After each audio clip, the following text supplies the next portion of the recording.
if you haven't, I learned a lot about Paul reading that. I know he was from Washington, D.C. Didn't realize he worked for the Park Service and as well as the pension or I'm not sure who you're working for when you're doing Civil War pensions. I guess the archives, apparently, I guess. National Archives, right. Yeah, so he's kind of steep. But even more interesting than that, I learned, and not through the newsletter, but talking to Carolyn, his wife, that they were both active in doing Civil War tours, and a lot of them with Ed Bars, and they got to know Ed Bars quite well and got to know each other, I guess, through Civil War tours. They did sufficient number of tours. I guess they got a bonus coupon where Ed Bars attended their wedding. So right. I'm impressed that they have the background they do in the Civil War and the study of the Civil War. So there were two World War II veterans at our wedding, Ed Bars and my uncle. That's how long ago it was. They're both deceased now because Ed Bars just died last year, a few months ago, in fact. Okay, so he's going to talk to us about the American military and the French and the Zouaves in the Civil War era time. So go ahead, Paul. Oh, thank you for the introduction, John. Can everybody hear me okay? I assume that's a yes. Okay. This is the cover I chose for the title page that I chose for my talk when it was supposed to be given back in April at the Postal History Foundation. And of course, the title of the talk then was Zouave Regiments. But after researching it, I realized there was a lot more to the Zouave Craze, as I call it in my title now, the new title, The American Military, France, and the Civil War Zouave Craze. There was more to it than just the Zouaves just appearing on the Civil War scene in 1861. So I decided to explore the origins of the Zouaves, starting with the United States Military Academy in 1802, because the year after that, this man came into prominence. He already was in prominence, but the date of the Napoleonic Wars there is no consensus on it, but I chose 1803 because it matched nicely with the beginning of the United States Military Academy. And of course, they would have been getting in at the ground floor of Napoleonic studies.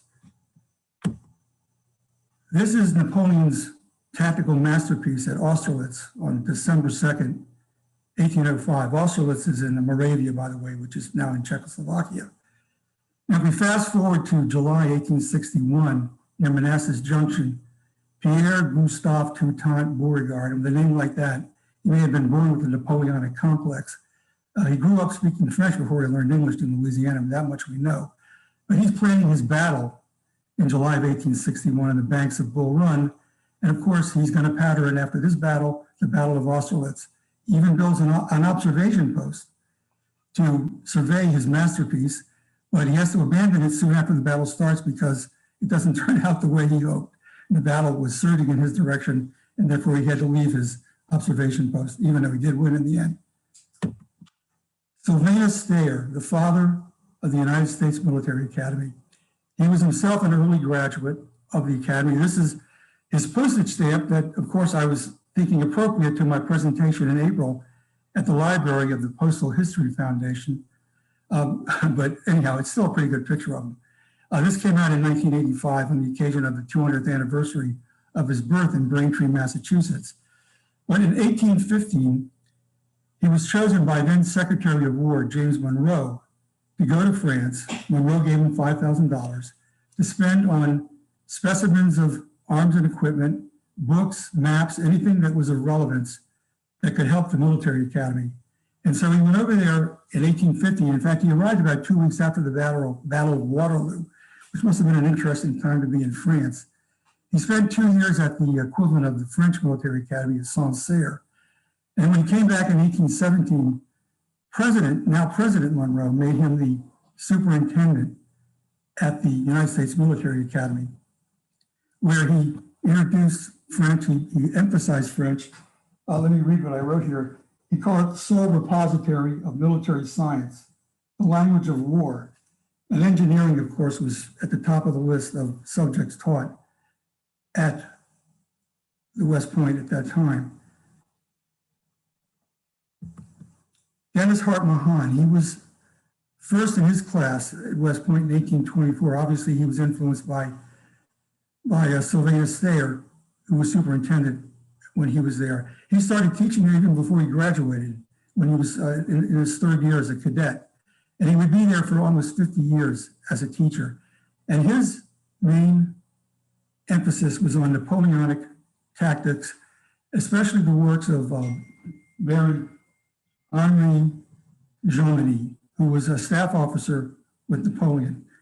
And he canonized Napoleon. He taught the principles of celerity as the secret of success, and other principles that made him the father of American military theory. He influenced virtually every Civil War commander that would fight in the Civil War. Over 500 military commanders had passed through his classrooms over the course of his career at West Point. So he was very influential in passing on the French traditions of Napoleon, or the French military traditions of Napoleon. William Joseph Hardy of Georgia. In 1855, he updated a tactical manual that Winfield Scott had first published in 1835. In 1855, he updates this, and in 1861, when Georgia secedes from the Union, Hardy soon follows. And the South wasted no time in getting Hardy's rifle and light infantry tactics manual into print. In fact, if you look at the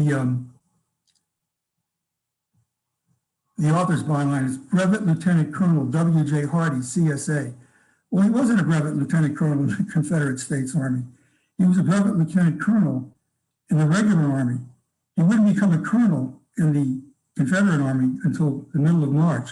So it appears that the South was getting his manual out even before hostilities had started. You can see this is a New Orleans publication. They even got an early secessionist flag in. I found two others that were published at the same time, one from Mobile and one from Memphis. In fact, the one from Memphis had the following publisher's note. Supplies of this work from the North, having been stopped as contraband of war, this edition is got up for practical purposes and immediate use in an emergency that admits of no delay.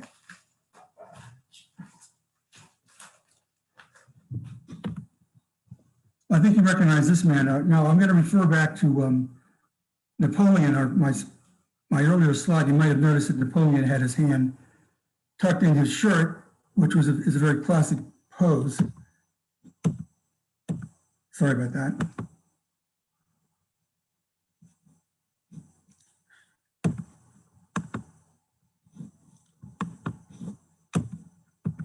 I'll make this correction in a second. Okay, I'm back.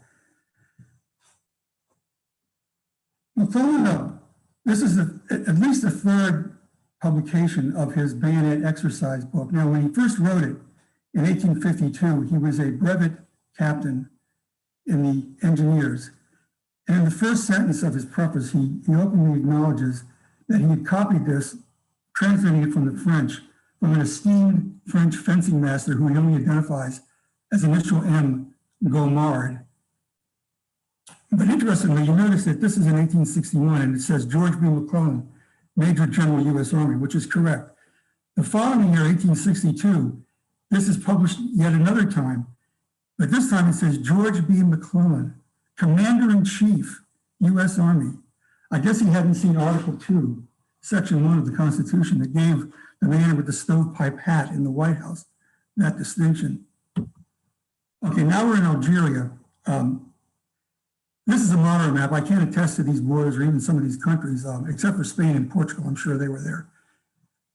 But the French annexed Algeria in 1830. It was not a walkover, but in the course of their invasion, they made a tribe up here on the coast in a very mountainous area that was not allied with the government in Algiers. They were a fierce and independent tribe. And this is an approximation of what their what their name is. This is where the word Zouave is derived from, the name of this tribe. They were a Berber tribe. And the French admired their uniforms, their bright, flashy uniforms. This is actually a Zouave of the Zouave tribe. You'd be surprised to learn this is actually done in 1892. And it wasn't done by a French or an Algerian artist. It was actually done by none other than Frederick Remington, who traveled to Algeria and did this painting. It's one of my favorite ones of all the ones I copied. And I doubt that the Zouave outfit changed that much over the years. This is probably a very close approximation to what a Zouave would have looked like, an authentic tribal Zouave in 1830. Well, the French soon incorporated these Berber tribesmen into their ranks. They formed ranks that battalions that had companies of Zouaves and companies of Frenchmen who were, of course, uniformed as Zouaves. But soon, the battalions were all French. Here's Franklin Pierce. Well, we can thank Franklin Pierce for the Gadsden Purchase, by the way, which puts Tucson in the United States. But Franklin Pierce, of course, he is elected in 1852. He had been in the Mexican War. He was not a West Point graduate, but he had risen from private to brigadier general in the Mexican War in less than a year. So he appreciated the military. Notice we have another Napoleonic poser here with the hand in the jacket. So he gives his Secretary of War carte blanche to do what he sees fit to improve the efficiency of the Army. And of course, that Secretary of War, if you recognize, I found this younger picture of Jefferson Davis. I think this is probably closer to how he looked in the 1850s than what we're used to seeing in the 1860s when he's president of the Confederacy. But one of the reforms that, he was a vigorous champion of reforms, and one of the things that he decided to do was to send a commission, what he officially called the military commission to the theater of war in Europe. And that, of course, was the Crimean. Now, you might think that this commission, before I introduce the commission, before I tell you their names and who they are, you might think that, you probably know who one of them is, you might think that they traveled to the Crimea by way of the Mediterranean, but that was not the case at all, much to my surprise. They actually came and went from Great Britain, traveling across the continent, visiting military installations and forts wherever they could in numerous countries. And they were in Europe for almost a year. By the way, the Crimean War, just to recap, it was the Russian Empire versus the Ottoman Empire, and the Ottoman Empire's several allies, which included Great Britain and France. That's how we get the Zouaves involved in the Crimean War, because the Ottoman Empire, of course, is Turkey, because the French are one of their allies. Well, this is the commission to the theater of war in Europe, otherwise known as the Delafield Commission. Left or right, we have George McClellan. Now, he's only 28 when this picture is taken. Or he's only 28 when the trip begins. He does have his birthday, so I'm not sure when this picture was taken. It's believed to have been taken in St. Petersburg, Russia. Notice he's also tentatively got his thumb in his jacket in Napoleonic pose. Oops, didn't mean to move ahead so fast. He's second in his class at West Point in 1846. He's already written this manual, the Bayonet Manual. Well, he's translated it from the French in 1852. Of course, the class of 1846 had many notable graduates, including the future Stonewall Jackson and George Pickett. These were all McClellan's classmates. Next to him seated is Richard Delafield, first in his class in 1818. In fact, he was the first ever to be first in a class at West Point, because that was one of the reforms that Superintendent Thayer introduced, was the class rankings based on the merit system. Now, standing next to Delafield is a Russian officer who was their escort while they were there. His name was Oberskopf, and notice he's also doing the Napoleonic thing with his thumb in his jacket. Seated on the right is Alfred Mordecai, or Mordecai, first in his class in 1823. He came from an observant Orthodox Jewish family in North Carolina. He was the leading expert in the Army at this time in ordnance and artillery. In fact, this was not his first trip to Europe. He had been on a study trip back in 1840.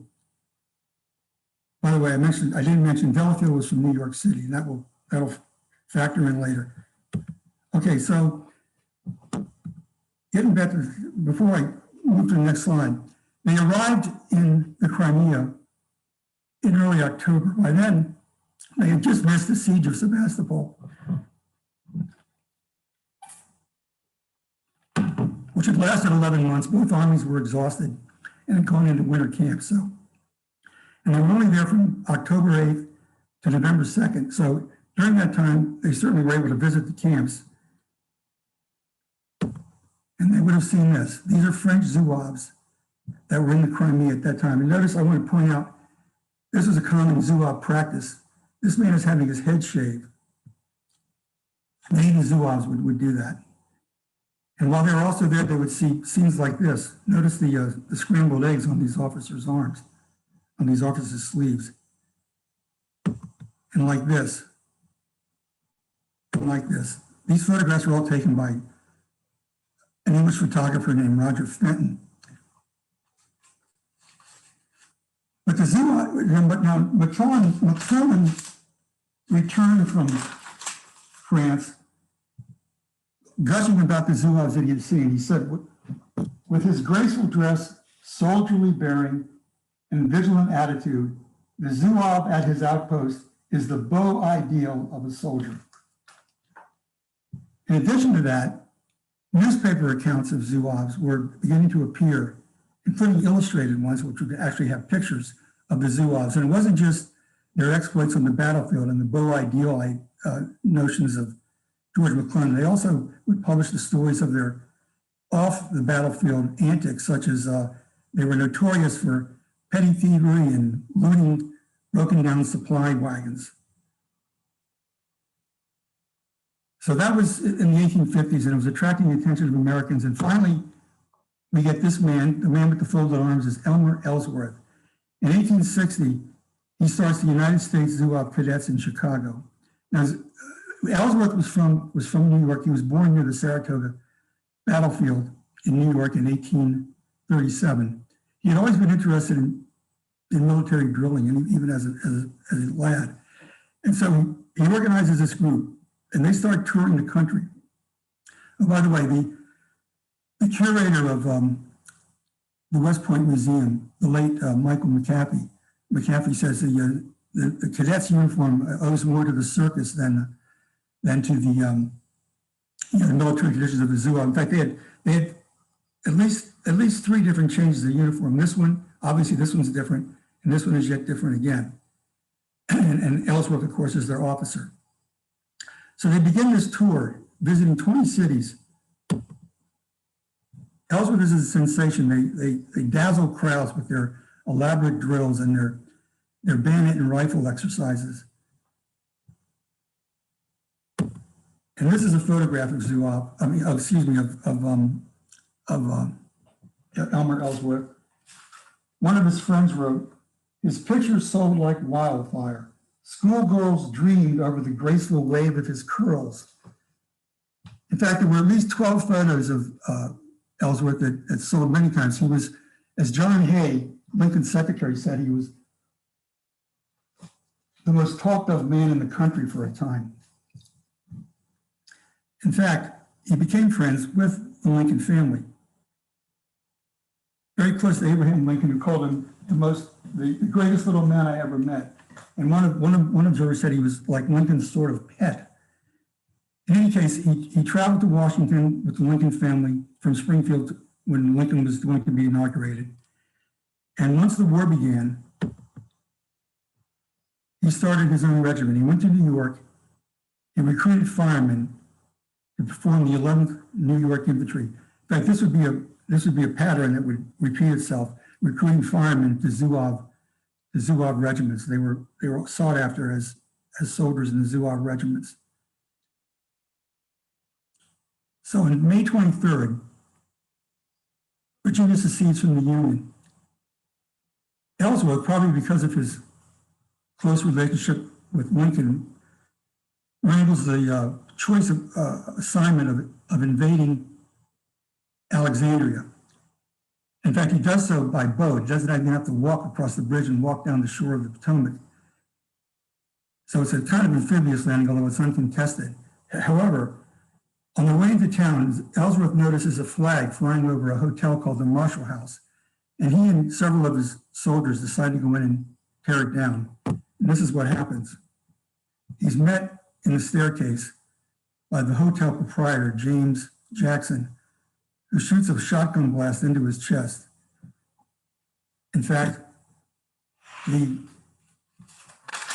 uniform he's wearing a medallion that says, "Not for ourselves alone, but for country." And the soldier in front of Ellsworth is holding the flag. The soldier in front of him is Francis Brownell. He tries to deflect the shotgun blast. Obviously, it didn't work. And then he bayonets and shoots Jackson dead. So both sides have their martyr right there. This is a blast from the past. This is actually his uniform jacket where the shotgun blast entered and drove the medallion into his chest.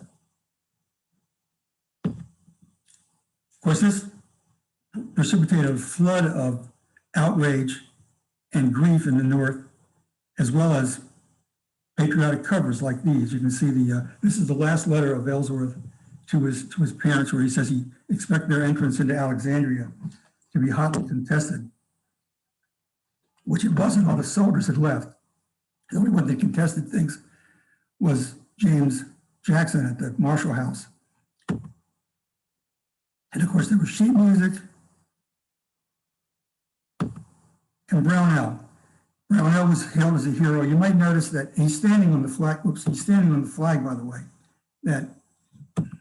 He's standing on the flag that they confiscated at the Marshall House.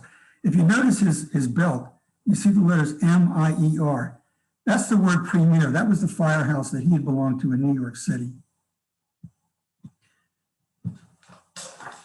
But in the interest of giving you a balanced presentation of what happened at the Marshall House, I'll read what the Richmond Examiner had to say about it. The Richmond Examiner calls Ellsworth and his men, and I quote, "that band of execrable cutthroats and jailbirds, known as the Zouaves of New York, under the chief of all scoundrels called Colonel Ellsworth.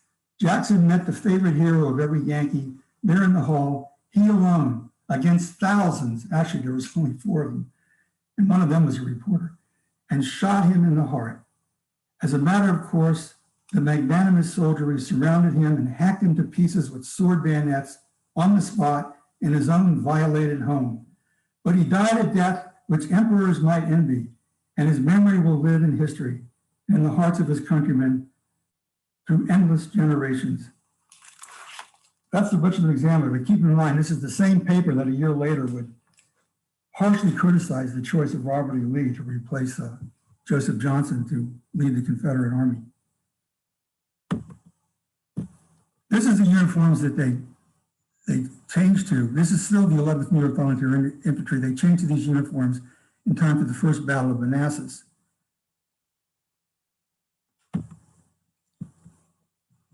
This is a reenactor with the 14th Brooklyn. The 14th Brooklyn was a militia unit formed in 1847. In 1860, they decided to change to this uniform, which isn't a Zouave uniform, but they decided to change to it after seeing Ellsworth's Zouave cadets in their drill team. This type of uniform is called chasseurs à pied, which means hunters on foot, which is a light infantry uniform. This is an actual photograph of a 14th Brooklyn infantryman. This is the 14th Brooklyn and the 11th New York at First Manassas. You can see they're intermingled. Here's the 14th Brooklyn guy. Here's the 11th New York. Of course, the flag says 1st Regiment, New York Zouave. There's another thing they called themselves. Everybody wanted to be first back in the Civil War, but even though they were technically the 11th, they had this flag done to show that they were the 1st New York Zouaves. Rush Hawkins, he was another early Zouave. In fact, he had started a Zouave group even before the Civil War, just like Ellsworth. He starts the Zouave group called the 9th New York Infantry. also known, of course, as Hawkins Zouaves. That hat he's wearing is known as a shako. This is one of the Hawkins Zouaves. This painting is by Don Troiani. That's one of the major artists I used in assembling my slides. Don Troiani is an American artist. Notice that this uniform, there are no red breeches. There is a solid blue uniform. In fact, this uniform would become a standard issue later in the war to other Zouave units. Even the quartermaster department, led by Montgomery Meigs, took a dim view of these quote unquote special uniforms. When they realized there was an inducement to recruitment, they relented and would supply them to later groups, as well as replenishing the Hawkins Zouaves. Toujours prêt, that's French, of course. It means always ready. That was the motto of Hawkins Zouaves. This is a colorized Edward Forbes drawing. You'll notice that all of a sudden their breeches have become red. This is a common error that I saw both in written descriptions and in pictures, that Zouaves who did not have red breeches were given red breeches in a painting or in a written description. Of course, this is at Antietam, where they waited. They didn't take the bridge. They waded across the water. This is the federal high water mark. The federal high water mark at Antietam. As far as the Union forces got was these Hawkins Zouaves at this point. You'll see this upturned cannon here. That's a mortuary monument where their division commander, Isaac Robin, was mortally wounded. This is the man that led them at Antietam. Hawkins was called away even before the campaign began on leave. Edgar Kimball was the lieutenant colonel. And when they were in that position that I just showed you with the monument, someone told him they were running out of ammunition. He replied, "We have bayonets. What are they for?" Finally, the troops around them that had been supporting them pulled back when A.P. Hill showed up. They were the only ones there. They were down to about 100 men. They started out with 240. They started out with 373, losing 240 out of that number. But when told to withdraw, Kimball replied, "Look at my regiment. They got off this field under orders. They are not driven off. Do they look like a beaten regiment?"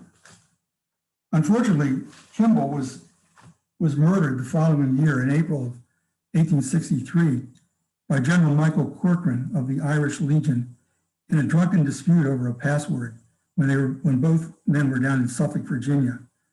And his funeral in New York was delayed for 2 months until his men were discharged in May, and they could get back for the funeral of their beloved commander, Edgar Kimball. He was also a Mexican War veteran, which made him a very experienced officer. Abram Duryea, he was a militia leader in the pre-Civil War days, especially the 7th New York State Militia, a very famous unit in New York City. He sees Ellsworth's U.S. cadets, and he's impressed. And so he decides to start a Zouave regiment. And this is their uniform. This is considered the closest to the French style of Zouave uniform of any United States regiment that was organized in the Civil War. In fact, the late Michael McCaffrey described it as all the exotic trappings of the true Zouave soldier. In fact, you want to compare it. This is a French Zouave from the same period. You can hardly tell the difference. You look back. Oops. This is that regiment, the 5th New York Duryea Zouaves. They were known as Duryea Zouaves at Gaines Mill, June 27th, 1862. They suffered heavy casualties in that battle, but the worst was yet to come. At the 2nd Manassas, at the end of the summer. This was June 27th. Of course, 2nd Manassas would have been late August. I'm reading this from the inscription on their monument.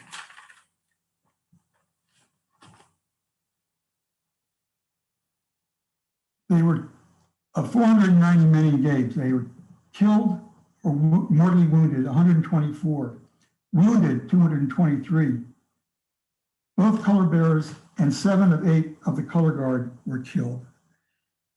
I remember going on a tour of the battlefield with Ed Bars years ago, and he related that one of the Confederates who observed the ground after the battle said it looked like a field of poppies because of all the red breeches that were laying on the ground, the dead and wounded Zouaves who were laying on the ground.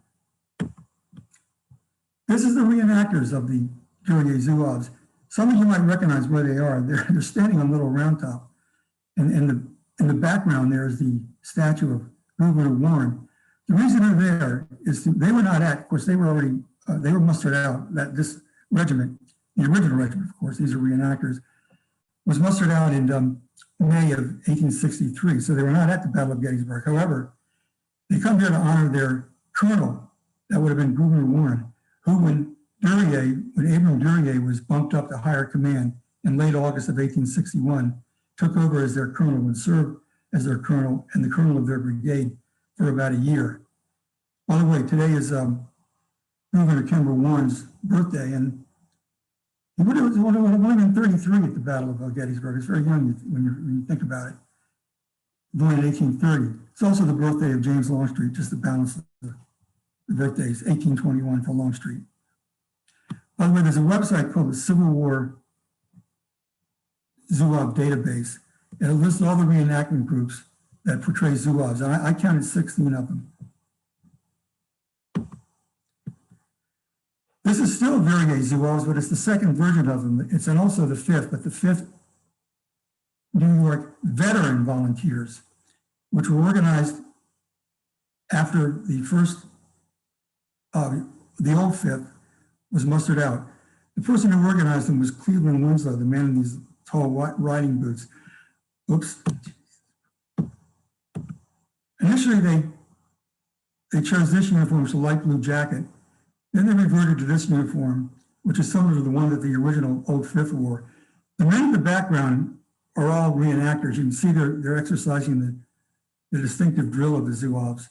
That's one of the American Zouaves did, was they emulated the drill that had been started by Ellsworth. All of these officers, but one, were either wounded or three of them were killed.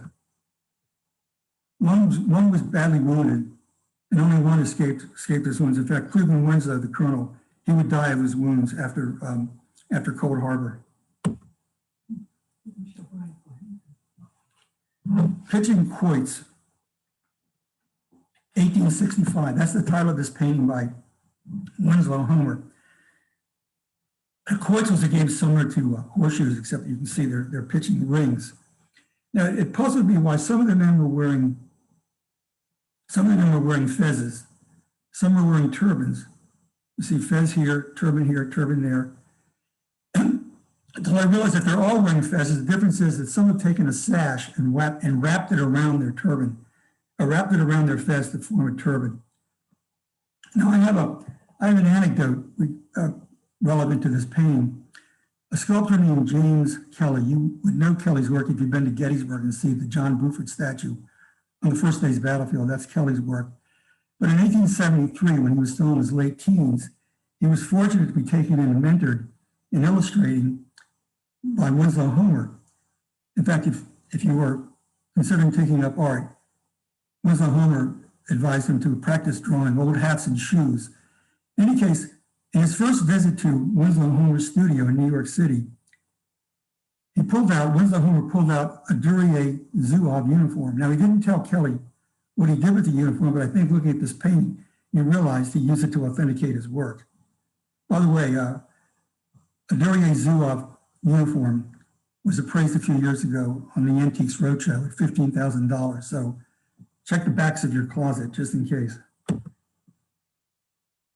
Here's a cartoon that came out in Vanity Fair that was no relation to the magazine of the same name today. It was a New York periodical. And you see the Zouave is handing Lincoln the staves of a barrel, each stave representing a seceding state. Now you notice that the caption or the sign at the top says A. Lincoln and Company Coopers. And the caption to this is cooperation. But if you eliminate the last two syllables, you get the word Cooper, as in cooperation.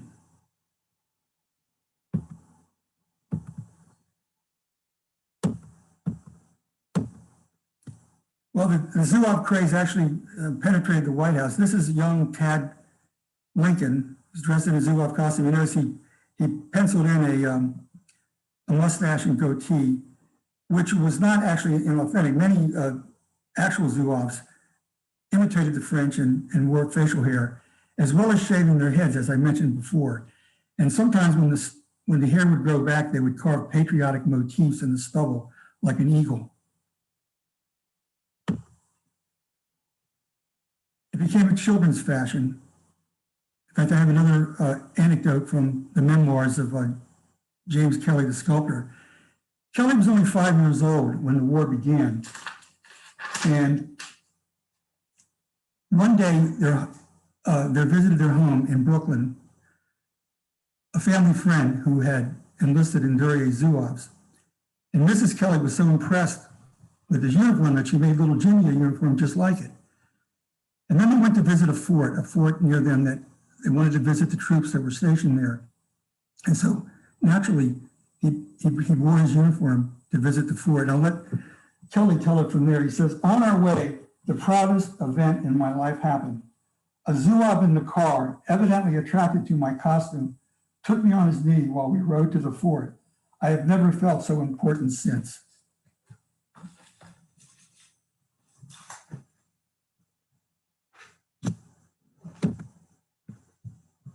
Edward Baker, an old friend of Abraham Lincoln's going back to their Whig politician days in the Illinois House. They were both lawyers in Springfield. When the war began, he was a senator from Oregon, but he had been a lawyer. He had had a law practice in San Francisco. So some of his friends in California persuaded him to raise a regiment that could be credited to the state of California. Well, there weren't enough men in California to do that. So he went to Philadelphia. You notice this recruitment station is on Chestnut Street. That's in the heart of downtown Philadelphia. Now it says the fire Zuzu. Zuzu was a diminutive, you might call it. It was used for the Zouaves. It was also what they would shout when they go into battle, zoo, zoo, zoo. Again, you see they're targeting the firemen. Now Baker did not get an entire Zouave brigade. He only got one. He only got one brigade out of the, he did get 4 regiments, but only one of them was a Zouave regiment, and it was this one. Colonel Baxter's Philadelphia Fire Zouaves. That was Colonel DeWitt Clinton Baxter. And interestingly, the two sources I used, the major sources I used for the Zouaves, refer to them as Baxter's Fire Zouaves. But their monument at Gettysburg, where they played a conspicuous role in repulsing Pickett's charge, simply says Philadelphia Fire Zouaves. In any case, they were the 3rd California Regiment. But after the Battle of Ball's Bluff on October 21st, 1861, Colonel Baker was killed. His remains were shipped to California. The California name was removed from his brigade. The California regiments became Pennsylvania regiments, and the California Brigade became the Philadelphia Brigade, which was the only brigade in either army that was named for a city. And this regiment became the 72nd Pennsylvania. They were all given Pennsylvania designations. The California designations were dropped immediately after Colonel Baker was gone. This was not part of the California Brigade, but yet you'll notice, just like the last two, they were right in downtown Philadelphia, 6th and Chestnut. Of course, Birney was David Birney. He would go on to become a general, but the regiment would continue to be called Birney Zouaves, which is fairly typical that the name would carry on even though the person was no longer there, as with Duryea. Look at this bounty, $94. $94. I estimate this poster was active around late 1862, early 1863. And now inflation was kicking in about then, but still $94 had the buying power in today's dollars of $2,000. Can you imagine? No wonder bounty jumping was such a problem. Okay, this is the Zouave craze going wild. You can see a stream of Zouaves streaming down, an ocean of Zouaves, I should say, streaming down Pennsylvania Avenue. I took this painting, it's from an unknown artist, from the American Heritage Picture History of the Civil War. Some of you, I'm sure, are familiar with that, Bruce Catton narrative. The thing is, that book has very little to say about Zouaves. There's one mention of Colonel Ellsworth. There's another mention of the uniform. But even this painting here only identifies the soldiers as Army of the Potomac, not as Zouaves, which is pretty obvious from the painting that they are Zouaves. But this brings up the point that there were detractors of the Zouave movement. Some of the regular troops that were uniformed in conventional garb referred to the Zouaves as wearing bloomers. A reporter said it is a dress which gives the human figure of our barbaric picturesqueness. And this is from the history of the 5th Massachusetts Battery, a letter written near Yorktown on April 13th, 1862. The letter writer says, General McClellan is encamped in the field behind us, and close to him is a regiment of some sort of Zouaves with red breeches and white turbans. It sounds like the 5th New York to me. Altogether too conspicuous a uniform for comfort in war. Well, that may be true, but for one thing, I'm pretty sure that the fact that they were encamped near General McClellan was no accident. I'm sure he probably asked them to be near his headquarters tent.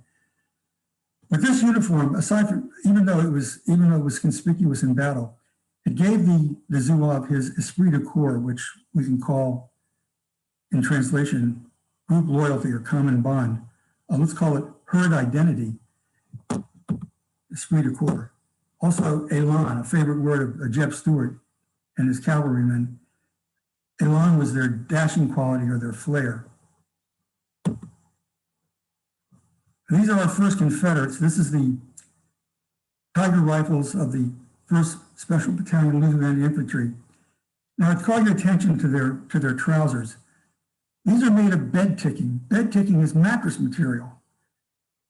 So a good example of, an unusual, I should say, example of Southern improvisation in their war effort. Now, this unit was active for the first year of the war. Their inspirational leader was Major Robert E. Wheat. But when he was killed at Gaines Mill, the regiment pretty much dissolved and was absorbed into the Louisiana Brigade. But that continued the Tiger name. The Louisiana Brigade was also known as the Tigers, even though they were not Zouaves. By the way, these men were not drawn from the prisons of New Orleans, as is sometimes said. They were actually heavily Irish, many of them dock workers and sailors. A rough set, to say the least, but they were not prisoners. And you probably think I'm showing you another Confederate, but no, I'm not. I'm showing you another federal Zouave. Believe it or not, the term Zouave was very loosely applied to the Union Army when there was a Zouave regiment. This is the 6th New York Infantry, otherwise known as Billy Wilson Zouaves. They were tough Irish. I'll show you a picture of them. They were tough Irish and German immigrants in some of the worst neighborhoods in New York. Notice this guy doesn't even have his shirt tucked in, and he's doing the Napoleonic pose here. Now you're probably thinking I'm showing you a Federal soldier, but now I'm showing you another Confederate. This is the Maryland Guard Zouave, which drew its ranks from some of the most prominent families in Maryland, and it formed Company E of the 1st Maryland Confederate. Which brings up the point that not all Zouave units were complete regiments. There are many examples of 1, 2, and even 3 companies within a regiment that wore the Zouave uniform, whereas the rest of the regiment was conventionally garbed. Another example of a Zouave company, this is Company K, the 69th New York State Militia. Notice he's barefoot. This is the Irish Zouaves. They were raised by Thomas Francis Marr, and they're fighting barefoot in homage to their Gaelic ancestors. They were active in the First Battle of Manassas. Mara was nearly captured. The colonel of the regiment, Thomas Michael Corcoran, who's the same Michael Corcoran who would later go on to kill Edgar Kimball, he was captured and spent nearly a year in captivity. Notice this design on their jackets. These are sometimes called false pockets, but the French word for them is tombeau. Here we have Lew Wallace. Now Wallace raised a Zouave regiment in Illinois, the 11th Regiment, the 11th Indiana Regiment of Zouaves. The only Zouave regiment that actually had Zouaves in their name. Now it's said that Wallace was a devout Christian. After all, he did write Ben-Hur, A Tale of the Christ, and that he eschewed dressing his men as Muslim Algerians. So he took a more downscale uniform. This is their first uniform again. It looks like another Confederate, this Don Troiani painting. But after their first 3-month enlistment, they re-enlisted, and eventually, soon after actually, they changed to this uniform. And I want to call your attention to this design here. It's a drooping flower tombeau. I think it's really, really nice. I couldn't keep the horse out of the picture, insisted on being there. But speaking of horses, this next regiment, he's actually not on a horse and he's not a cavalryman, that's a mule. And this is the 17th New York Veteran Volunteers. They were formed in the fall of 1863. The core of this regiment was the original 17th New York, which were a chasseur regiment called the Westchester Chasseurs. Also incorporated into them, they formed 2 companies from members of veterans of Hawkins Zouaves. And they may have been initially issued these mules as army mules, but by the time they got to Savannah and Sherman's March of the Sea, they were riding citizen mules, Southern citizen mules that they confiscated on the way.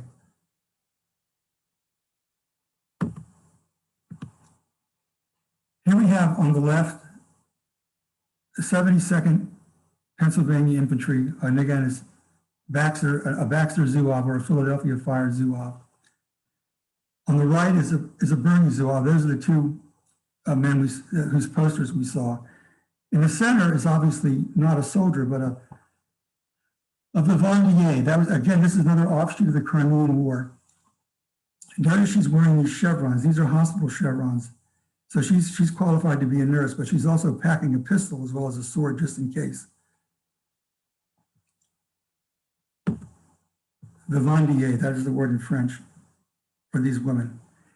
I believe the vivandiers were only with Zouave units. The most famous one was French Mary, who was in another regiment, which we will discuss in a second. On the left is the 44th New York, known as Ellsworth's Avengers. This unit was raised in New York State. They tried to raise it from every ward and township in the state. You had to be 5'8" and under 30 years old. In the middle is the 146th New York Volunteer Infantry, also known as Garrard's Tigers. This uniform is not truly Zouave either. It's actually called Turcos. It's another offshoot of the Crimean War, the French colonial army. Originally, this is where they put the original Algerian Zouaves, was in a unit like this, and they were called Turcos. These men were not converted to Zouaves until June of 1863, just in time for the Battle of Gettysburg, of course, where they defended Little Round Top. And on the right is a member of the 140th New York, again, another late Zouave addition. They did not receive their uniforms until early in 1864.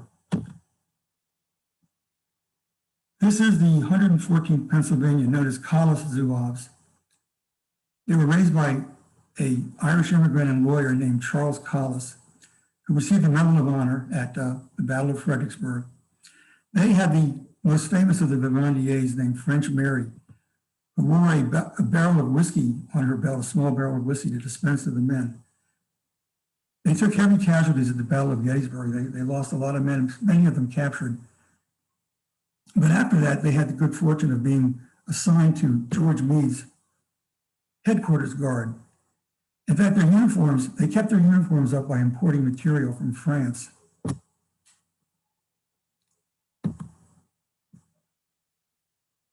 This is the 155th Pennsylvania. Again, they were a late, I believe they were the last conversion to a Zouave regiment, which wasn't until January, maybe early February of 1864. It is believed that the last federal soldier killed in the Army of the Potomac at Appomattox in the brief fighting that occurred there before the truce was from this regiment. And I want to show you something that is really interesting. This is their monument on Little Round Top at Gettysburg. Notice this soldier is dressed as a Zouave. I just told you they were not converted to Zouaves until early in 1864, but they insisted that their statue be that of their final uniform, even though they weren't wearing that at Gettysburg. They were conventionally uniformed at Gettysburg. This is how they wanted posterity to know them as Zouave soldiers. And you may recognize this photograph if you own the aforementioned American Heritage Picture History of the Civil War. This picture appears in the very last page of the book, 800 plus pictures and illustration, and this is the last one. It appears without caption, without comment, or even without attribution. And what it's showing you is one of the men of the Philadelphia Fire Zouaves, his club musket confronting what Bruce Catton calls in his narrative in that same book, the Great Confederate Frontal Assault. And finally, Old Zouaves of 61. This is a 1918 Memorial Day parade in New York City.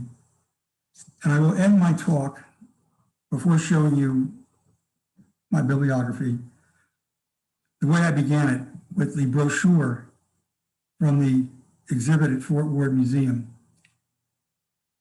that provided my title page. I'll read the last paragraph from that brochure. After the Civil War, the Zouave tradition was kept alive by National Guard units and Zouave veteran societies. During the early part of the 20th century, as many of the veterans reached their waning years, the Zouave uniforms and regiments passed from the American scene, making the Zouaves a unique product of the Victorian Romantic era and an exceptional trend in 19th century military history. And just for a moment, a brief bibliography to show you where I got all this information. The class of 1846, of course, this is George McClellan's class. This has much of the background that I found on Sylvanus Thayer and Dennis Hart Mahan and the whole French influence in the American military prior to the Civil War.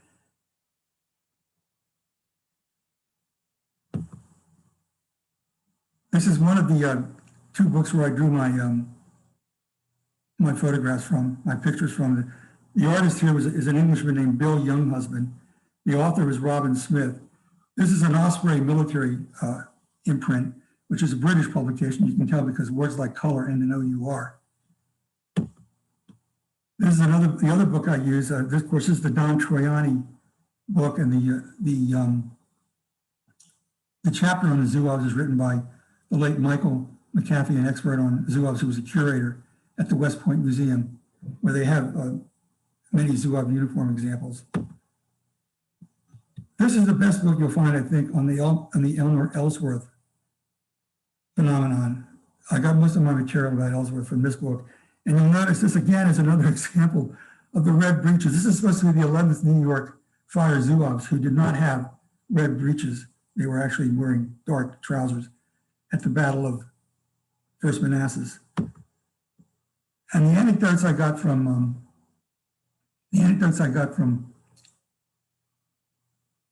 James Kelly came from this book, Generals in Bronze. Most of this book are his interviews with people he was sketching in preparation for making their bust, but there were those two anecdotes I told you that I related. And finally, the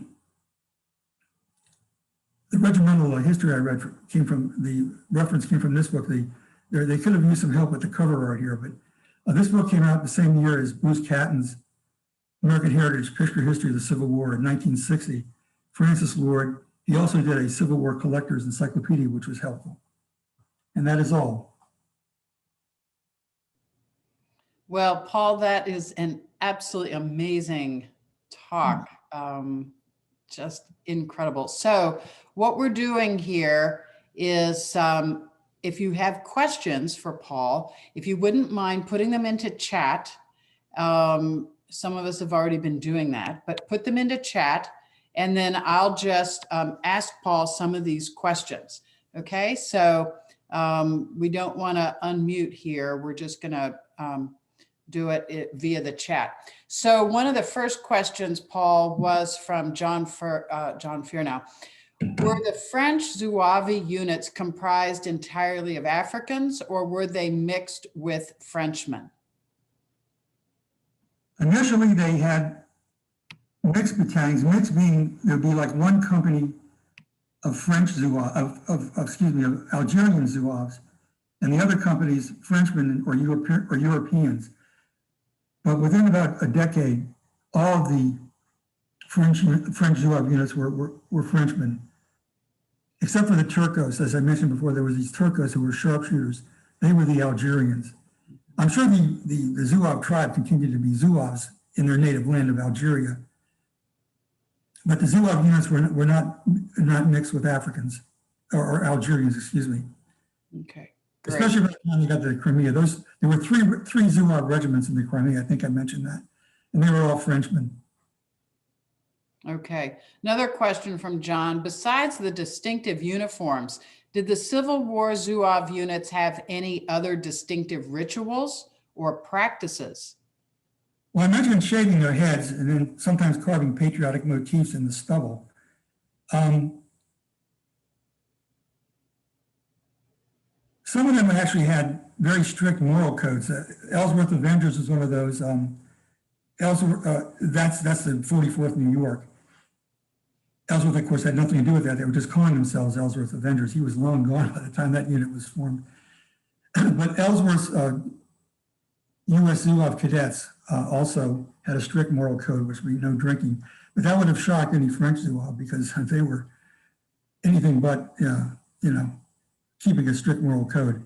I noticed this, they were noted for petty thievery. These are the original French Zouaves in the Crimea. They were noted for petty thievery and looting broken down supply wagons. Although their exploits in the battlefield were certainly, well celebrated. Okay. From Mark Yarnish, the Ellsworth Avenger uniform had an SN belt buckle. Any idea what that stands for? I'd have to go back and look at it. It sure was an SNY, State of New York. Here it is. Yeah, it's SNY. Look at it closely. That last letter is Y. That's State of New York. Mm-hmm. Here you can see, this is obvious. This is US. Okay. Jason Knopfsinger just had a comment on when you had that interesting picture with the seersucker striped pants. He says they look like seersucker pants. Well, they look like seersucker pants on Company B. It was bed ticking. It was mattress material. That's why I said it was an unusual example of Southern improvisation. No, if you've ever seen an old mattress, it's this very sturdy, tough material.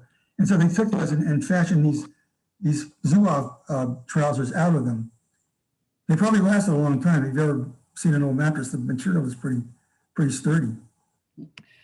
It is. Okay. Let's see, from Steve, what museum displays the Ellsworth death uniform? Good question. I saw it at the New York Historical Society when it was on loan a few years ago in Manhattan, but It's actually owned by the New York State Military Museum in Saratoga Springs. They also have the flag, from the Marshall House that you saw Corporal Brownell standing on. The flag that Ellsworth tore down and was immediately killed for. So that museum again, I wasn't clear on the name of that. New York State Military Museum in Saratoga Springs, New York. Okay, and so that's where that uniform with the bullet hole is then. Yeah, Okay. it's quite impressive to see it in person. Another question from Steve. Was the propensity to recruit firemen due to the belief or expectation that they were at least semi-used to training and discipline? Well, the thing is with the firemen, recruiting firemen for all these different fire companies was not necessarily a recipe for collegiality, because many of these fire companies competed back then. They weren't owned municipally. They competed to put out fires. I think it was because they were considered men who could be depended on in an emergency. To run into a burning building, well, they run into a burning battle. Okay. Do you have any idea how many Zouaves were in the federal army in total during the war? I meant to mention that. The Civil War Zouave database that I referred to before that lists the reenactors, they also list the Zouave units that were active in this country from 1861 to 1865, not just the units that were in the respective armies of North and South, but local militia units, boys clubs, school groups, even the American Asylum for the Deaf and Dumb in Hartford, Connecticut had a Zouave group. I mean, it was it would certainly dispel any notion that Zouave craze, the term Zouave craze, which I lifted from one of the books I used, is a hyperbole. It really does fit because there were so many of them out there. But the numbers as far as the active combatants in both armies, the estimate is that there was 2,500 Confederate Zouaves and 70,000 Union Zouaves or federal Zouaves. Thank you for asking that question. I meant to include that in my talk. But if you really want a glimpse of how many Zouave units there really were on every level, local militia, school groups, you name it, visit the Civil War Zouave database and you'll get, even found one in Hawaii. Hawaii wasn't even a territory of the United States till 1893. Okay, just a couple more questions here. Did the distinctive uniform make the Zouaves a special target by the Confederates? Yes. So I was there that- higher mortality among Zouave units? Yeah, like at 2nd Manassas, or for that matter, at Gaines Mill for the same regiment, the 5th New York. As I said, Ed Barr said one of the Confederates looked at the field and said it looked like a field of poppies because of all the red pantaloons that were on the ground. In fact, I meant to read this account. There's a misconception that the Zouave phenomenon was a passing fad, and that it passed from the scene that that cartoon I showed you of Lincoln with the Zouave hitting him the stage describes the Zouave in that picture as a romantically clad northern soldier from the early years of the war. But let me read this. This is from the 23rd North Carolina Regimental History, who were defending Petersburg on April 2nd, 1865, during Grant's final attack that broke their lines and sent them towards Appomattox. This is what the unit history of the 23rd North Carolina says. For a while, no attack at all came from our front. A part of our command was thrown forward, capturing Fort Mahone in advance of the line of works. This opened the hornet's nest on us. An overwhelming force of red pantalooned Yankees sweeping contemptuously across our weak front, recaptured the fort, our troops escaping, bringing the garrison as prisoners. But the charging force paid dear for their temerity. Our deadly enfilading fire piled the ground with red breaches as their flank came by us. And also from the Civil War Day by Day, an almanac, which is a standard reference work that's been around for 50 years, describing the Grand Review of the Army of the Potomac on April 23rd, 1865. There were the dashing horsemen of the cavalry, the long lines of blue-clad infantry, the engineers and pioneers, the Irish brigade with sprigs of green in their hats, the ambulances, the artillery, and the Zouaves in their flashy uniforms. In fact, the 5th New York Veteran Volunteers received new uniforms the day before the Grand Review in Washington. So again, that Michael McAfee, the historian I referred to before at West Point, maintains that there were more Zouave units at the end of the war than at the beginning. In fact, late in the war in 1864, a number of these Zouave units were brigaded, but it wasn't a pure Zouave brigade. It never was a pure Zouave brigade, because there were many U.S. regulars brigaded with them under Roman heirs. And there was no way that Montgomery Meigs and the Quartermaster Department was going to let U.S. regulars dress funny. So you could say it was a semi-Zouave brigade that was kind of diluted with all these U.S. regulars. Okay, Paul, this is wonderful. I'm just going to end with a comment from Gene Bryan. He said, thanks, Paul. Exceptional. Appreciate your research, knowledge, and presentation. And I know he's speaking for all of us on that. So thank you so much. This is the end of this presentation, and we're looking forward to